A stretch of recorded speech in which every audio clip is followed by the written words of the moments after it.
Hi and welcome to Teddy Fisher TV. Today you join me on a blustery day in the depths of Lincolnshire, doing what many thousands of people up and down the country are doing every single weekend, and that is searching out a brand new venue. Today I've come to a place called Lavington Lakes. It's incredibly breezy today. We've got this southwesterly wind that's blowing over my shoulder, hence why I'm using my car for a little bit of shelter whilst I just think about where I'm going to fish. And that's the theme of today. It's about approaching a brand new water that you know very little about. Now this venue, Lavington Lakes, I came across by word of mouth, did a quick scan online, didn't find much information at all. I did come across a Facebook page which basically said 3 simple rules. No keep nets, however, I've had the okay from the owner to use the nets today. No ground bait and barbless hooks only. So pretty straightforward. Hello, we've got some random dog that's decided to join us, which is nice. So here, how do we go about approaching somewhere that's brand new when you know very little about it? When I looked on the Facebook page, I saw a number of carp, so we know that there's carp in here, but I do believe, asking a few questions, that there's gudgeon, there's Cruciancarp, which would be interesting, and roach and bits and pieces basically. Now with this strong wind today, I'm actually going to use it as an advantage. This is a southwesterly wind, which means that in general the fish will follow this wind. It's warmer. In fact, what it will do, it was pushing over my shoulder now into the far corner, so that gives me an idea of where I might want to fish. It will hit the far bank and it will turn over, and probably, depending on the depth of this lake, which I'm not sure of until I get fishing, will turn the water over and give quite a strong undertow. So we're going to use these conditions, as uncomfortable as they are, to our advantage. So let's have a little look around the lake, think about where we're going to fish. Remember the 3 golden rules: it's location, presentation and then feeding. So let's work out where we're going to locate ourselves for the day.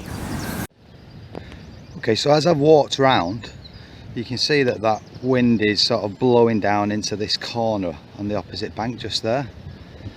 So I've chosen a peg, looks like the last peg that's fishable on this bank, which gives me the option to chuck to the end of the island with a little feeder. I could go straight across to the far bank where there is no pegs. I could chuck to those snags to the left, and I can also fish a pole in open water. So I've got lots and lots of options whilst being out of the wind. So I should be comfortable, but I believe the fish will be down this end because this is where the wind is pushing into. So that's choice of peg sorted. Now it's about getting the tactics and the presentation right.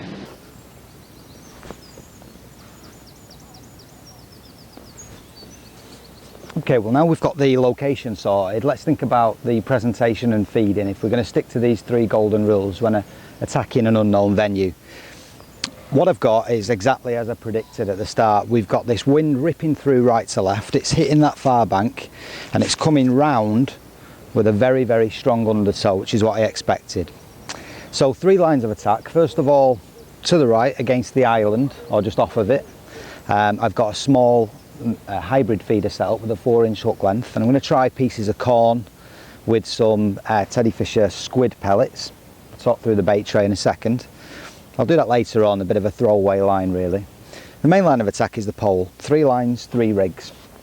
First of all, at 6 metres, just at the bottom of the near shelf, I've got about 3.5 foot of water, just feeding mixed maggots, nothing special, and I've got a nice light rig just to fish through the water, and it is trundling through with the undertow. But what I've done is I've got a strung out bulk shot, just so it's nice and steady. I can let it go through with the flow, see if I get bites. If not, I can just hold it and it will sit still as well. I can add additional depth if needed also. I'm about 1 inch over the bottom to start with. Now on that, I kicked off on that line just to see what's about, because I've no idea what's in here. And already I've had a small common carp, about £2, and a nice fantail, what looks like a bit of a brown goldfish, which is a lovely looking fish, and a couple of gudgeon. Next line, at 11 metres, on line with the tree on the far bank, I've put in a mixture of mineral pellets, a couple of micros and a couple of grains of corn, and that's going to be my main carp line, if you want to use that term, or bonus fish line.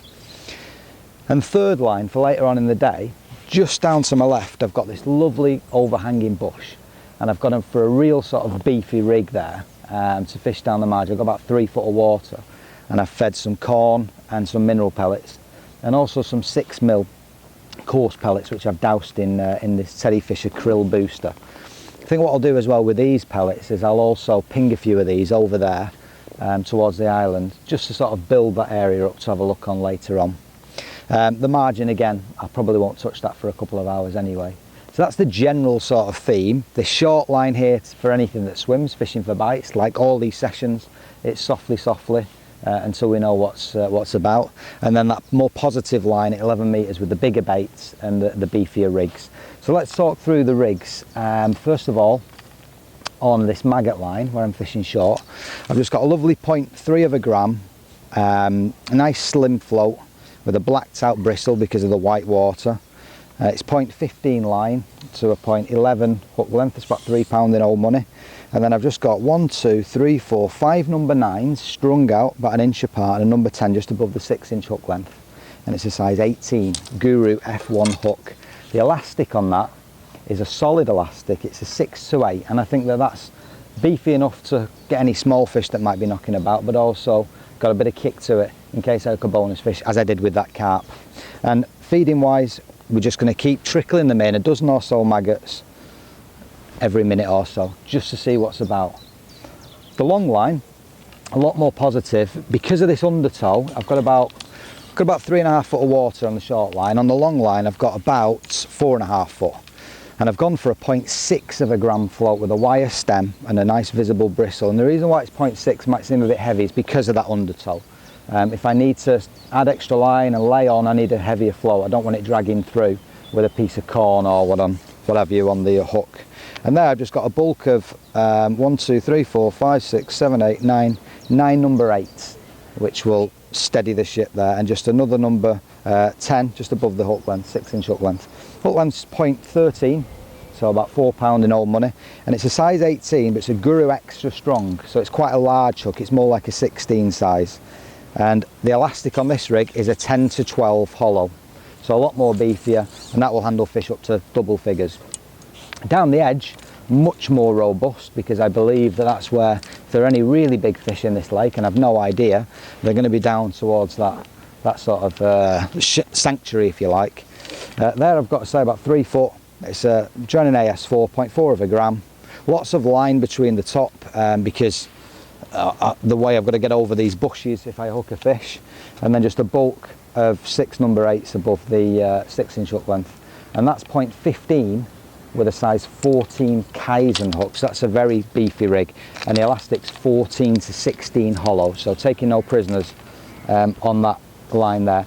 So let's have a quick look for you, see if we can catch you a fish on the camera.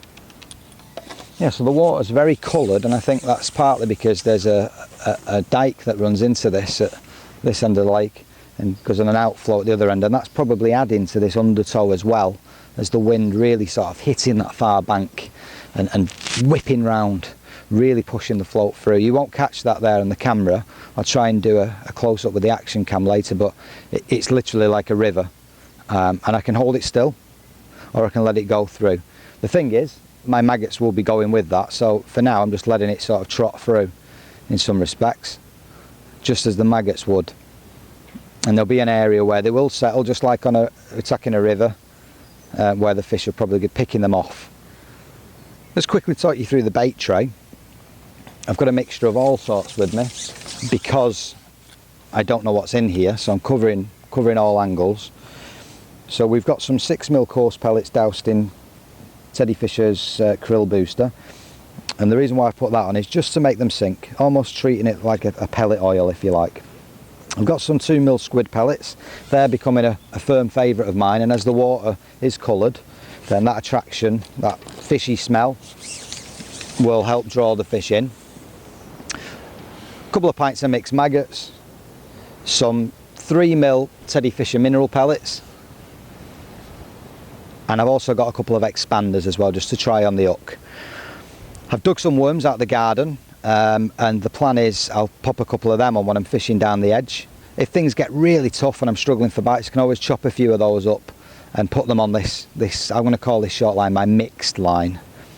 But at the moment, no need, because I've had a couple of fish already, so I'll just use them for the hook when I fish down the edge. So I'm getting a few bites, but I think they are small fish, so feeding wise, it's great.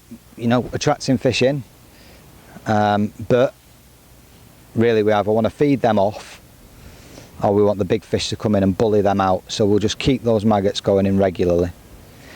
Now, I'm probably going to fish this for 45 minutes or so and then have a look on the long line.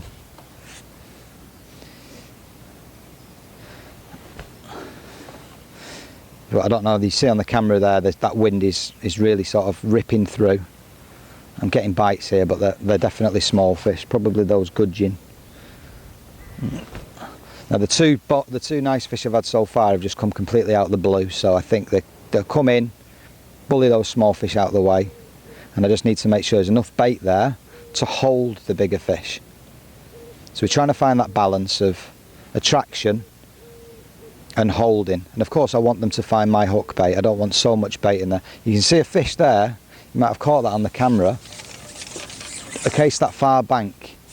That's the tiniest gudgeon on earth. We can't put him in the net.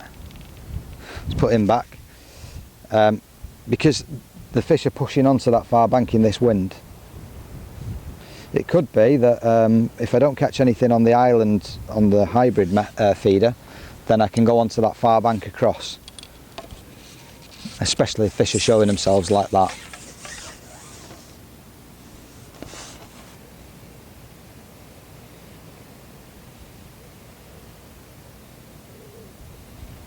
There's a bite, and that was just letting it trot through.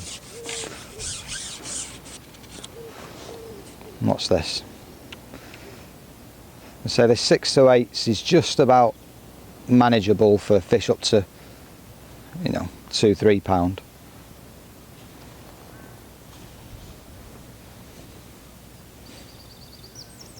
This feels like another one of those little fantail things. Oh, it's a proper Cruciancarp, lovely. I've not caught a Cruciancarp for ages. Oh, that's lovely. Beautiful fish. Let's pop him in the net. That's some double maggot. Proper Crucian. So, that's the rigs, the location. And touched upon presentation slightly there as well. I'm going to keep fishing and see what happens.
Okay, well, we've had a little change, so we've gone long now. I've been fishing about an hour, and that Crucian and those bits and pieces short on maggot was great, but on my first look long I've just had a lovely carp about £7, so there's obviously a good stamp of fish in here. So I'm just going to try and repeat the process. A little toss pot of mineral pellets, micros, squid, a couple of grains of corn. Just set the trap, and with corn on the hook, obviously it's a heavier bait so it doesn't pull through in the undertow like the maggots did. Dog. And yeah, if that's the standard of fish that's in here, then this maggot line, I'll be undergunned. I won't have the right balance kit if I'm going to keep hooking fish like that. So let's have a look long again. I've still got that island chuck to have a go at later on. I've still got that margin. So what I did on this line was I fed half a cupful, my cupping kit, of micros, mineral pellets, corn at the start of the session, and just left it for 45 minutes. And as I say, I've gone in, there's another fish that's tops over there. That may well be a place to throw the feeder later as well. So that wind is continuing to rip through, hitting that bank and causing this undertow. So this isn't pulling through like the maggot lot, because I've got that heavier float on.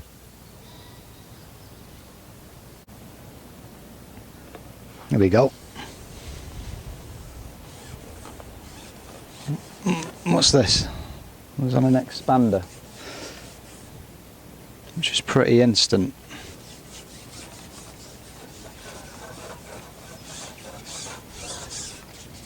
This isn't a £7 carp, that's for sure.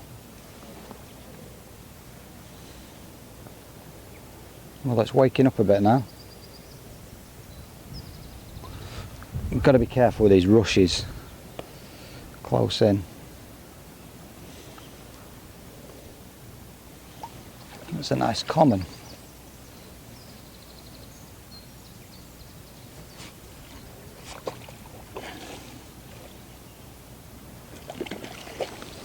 So, if these are the stamper fish, then I think we'll need to knock the maggot line on the head, concentrate on the bigger baits, and keep catching beautiful fish like that.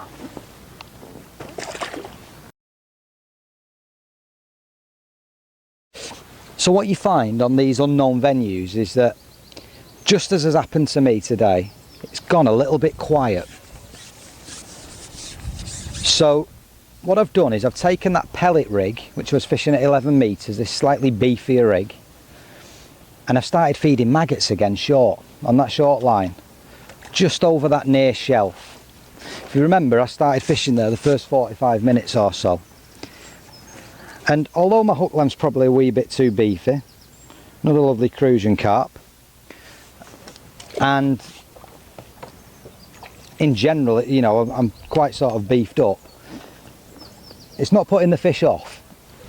And by switching back to the maggot here, feeding quite aggressively to try and stop these gudgeon getting a look in and making a bit of noise, we're catching regular again. Nothing big, but I just realised before, when, you know, it went a little bit iffy on that pellet line. I tried a few things. I went long. I went to 13 metres and started pinging a few pellets in, see if the carp had backed off a little bit, to no avail. So by coming back now, back on the maggot, during these quieter spells, sort of mid-afternoon if you like, then we're getting a few bites again, and it's these Crucians, it's little F1s, little common carp, just nice fishing, nice bites. And so all we've done is we've just sort of swapped that pellet line and come a bit closer in and, you know, fish for bites again. There's another bite. So we're keeping busy now, and I think what we'll do is we'll just continue doing this until that last hour or so, where we'll have a little look down the edge. So it's another Cruciancarp. So we've got these Crucians lined up. In fact, I love Crucians that much, I might just stick catching these, we'll see. But this is very nice fishing, and certainly springs in the air when you're catching beautiful Cruciancarp like that. So at the minute, I would say, where we've only got a couple of hours to go. I've probably got about 30 odd pound. A lot of these small F1s and bits and pieces, and a couple of better carp that we had earlier on in the session. So no, this is lovely fishing, and I guess the learning point on these types of waters is feel your way into the session like I did on this maggot line, and be a bit more selective with slightly bigger baits, with the corn, with the pellet.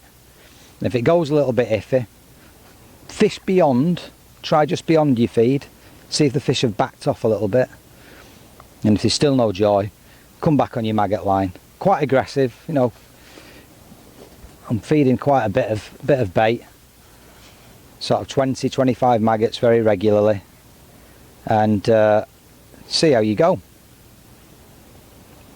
There's another one.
Here we go. That zoomed away.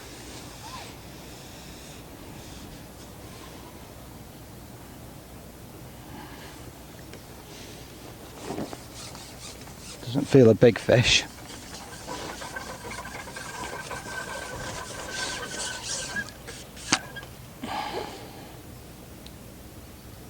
And I've got the beefy gear on.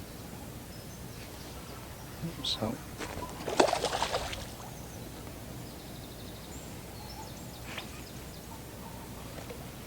looks like an F1. That's interesting.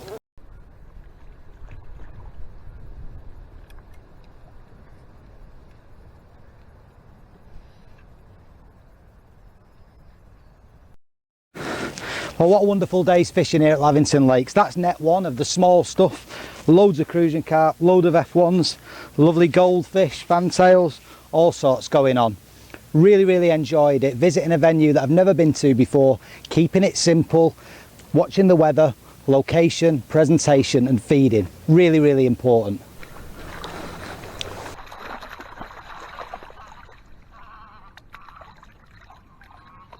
And in the second net we've got the better stamp of fish. So we've got a couple of commons in there, a couple of little mirrors. Biggest fish probably 6-7 pound. So overall probably a good £50 day, a day's fishing. So thanks for watching.